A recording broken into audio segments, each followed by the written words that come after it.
Happy Monday and happy trading. We are now live and direct with Adam Bergman's Moneymakers coming straight out of Brooklyn, New York. Today I want to talk about my favorite up-and-coming company called Palantir. That's right, more Palantir. Ticker symbol PLTR.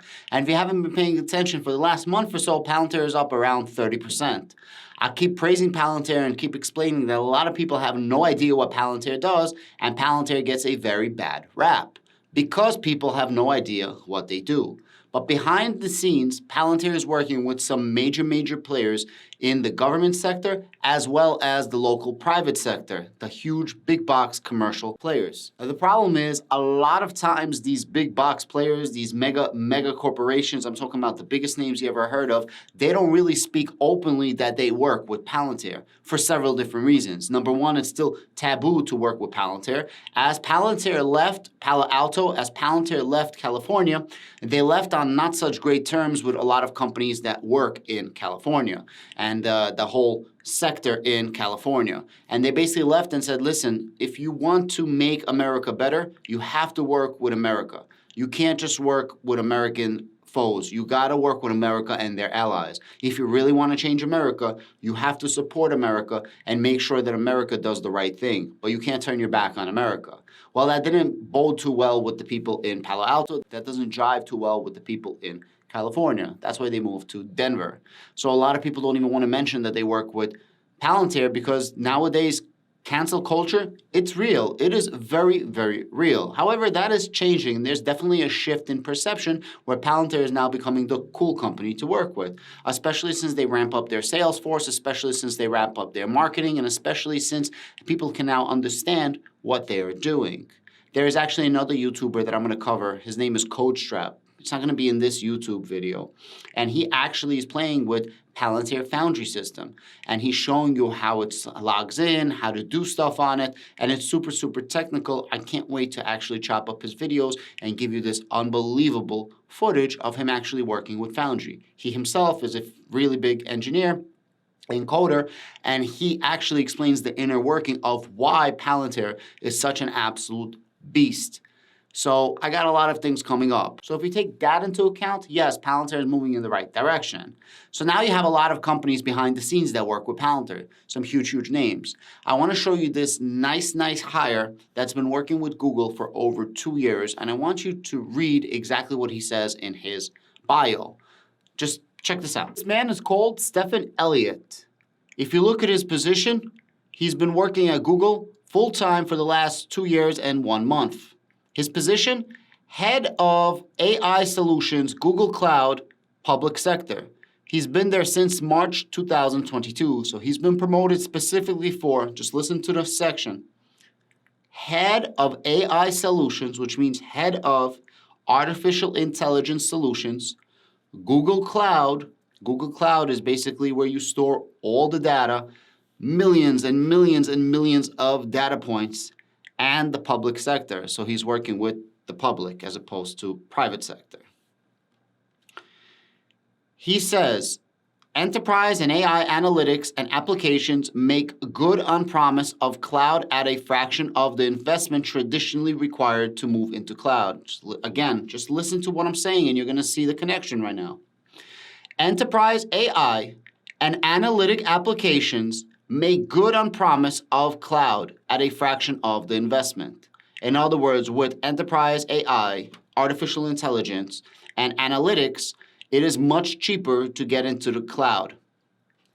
Google Cloud AI, BigQuery, and Google Public Data, combined with technology like Palantir Foundry, okay? So Google Cloud, BigQuery, and Google Public Data, so this is all Google, right? This is the Google AI, Google data processing, Google for the public. Combined with technology like Palantir Foundry, and we know that Foundry is essentially the commercial arm of Palantir, force multiplies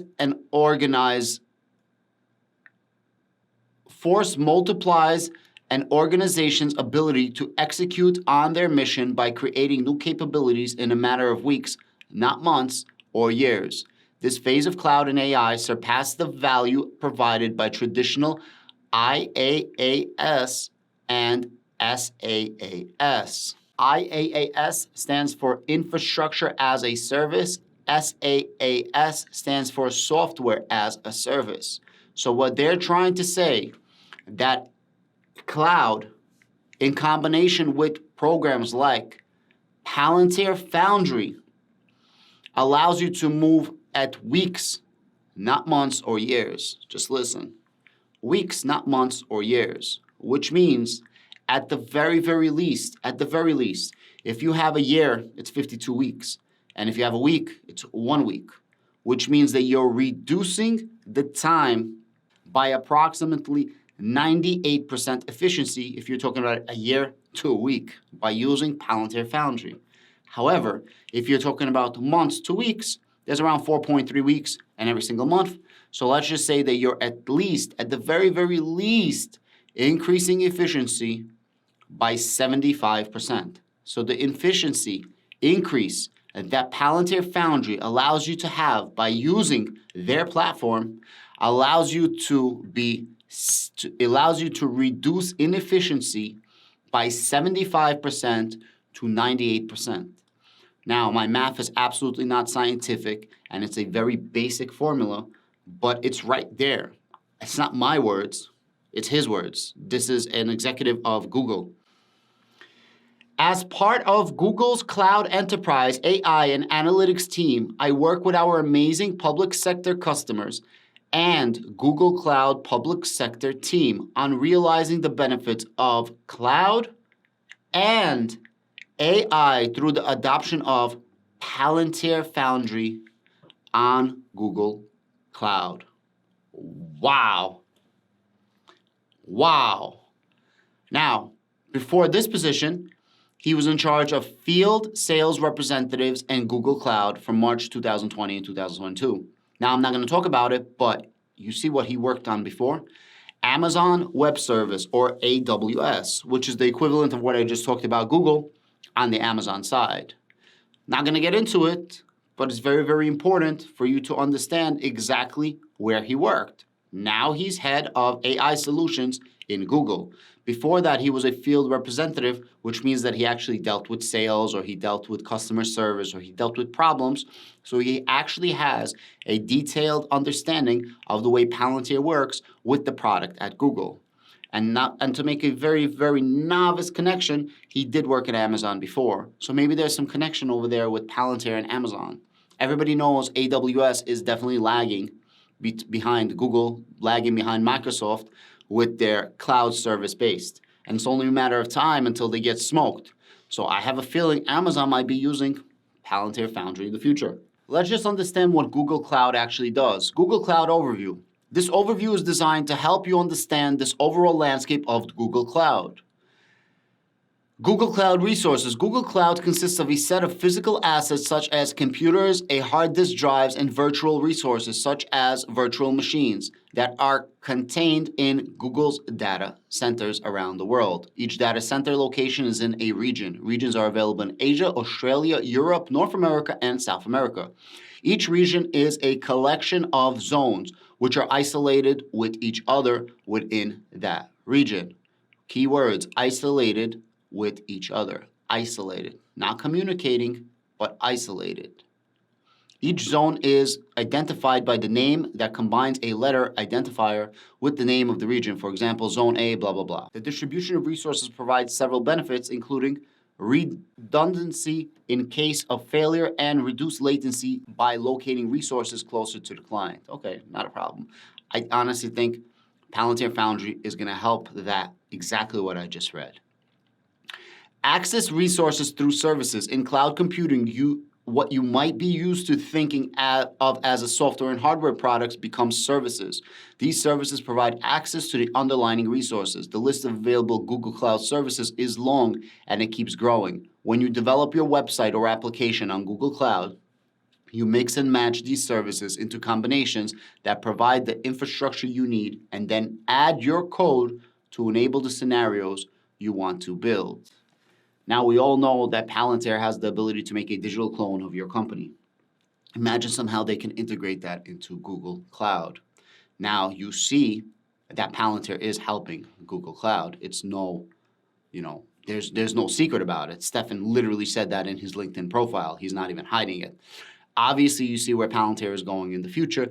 Obviously, you see these mega big companies working with Palantir. Now, I don't have a full list of Palantir clients, but if you just really quick Google Palantir Technologies, all you got to do is Palantir Foundry is used by corporate clients such as Morgan Stanley, Merck, KGaA, Airbus, WeHo, Lilium, and Fiat Chrysler Automobiles. Now, that's just a couple of them. Palantir's original clients were federal agencies of the United States Intelligence Communication. And look, guys, there was a leaked document from TechCrunch that named at least 12 government agencies. I know everybody's like, oh, government agencies. What are you talking about? What's the government agencies? Guys, this is just in 2013. It listed 12 government agencies. Let me read you a couple of them.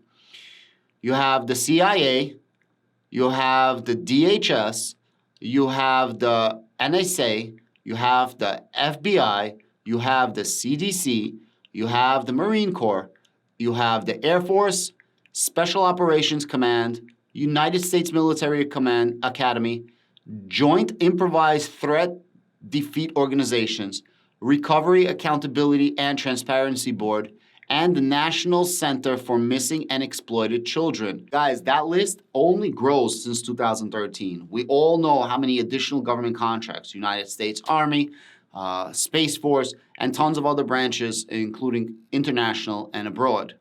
Guys, Palantir is an absolute animal, absolute beast. A lot of people like, Adam, well, Palantir is up in the last month. It's up 30%. We're too late to the party. Guys, the price of Palantir is $13, my dude. $13. I'm talking about, I see this company at $200, $300 a share in the future. Now, when I say future, I don't mean next year. I mean in the next 5, 10 years, probably closer to 10 years, I could definitely see this being $1 trillion company.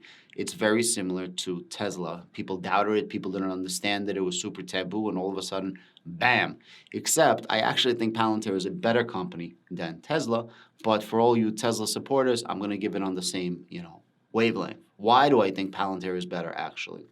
Because Palantir happens to work with governments, and everything is absolutely, quite literally, battle-tested in the field. And when you have battle-tested in the field with the United States Armed Forces and the United States Internal Defensive Forces, like all the three-letter agencies, you can't ask for anything better than that. Honestly, because they worked with government, that's why it's so taboo to use Palantir. That's why a lot of people are scared to mention that they work with Palantir. However, as Palantir is ramping up their promotions, as Palantir is ramping up their marketing, and as Palantir does listen to their community, and they absolutely do because they literally have Palantir Engineer Series or Palantir Developer Series, like I was mentioning about the code strap. I'm probably messing up the name, but you'll see what I'm talking about in future videos. You can absolutely see that they are building their company and they are listening to us as investors. What else can you ask for? Guys, Palantir is a beast. I'm not a financial advisor. None of this is financial advice. I'm just an entertainer and educator at best. Happy trading and have a great week.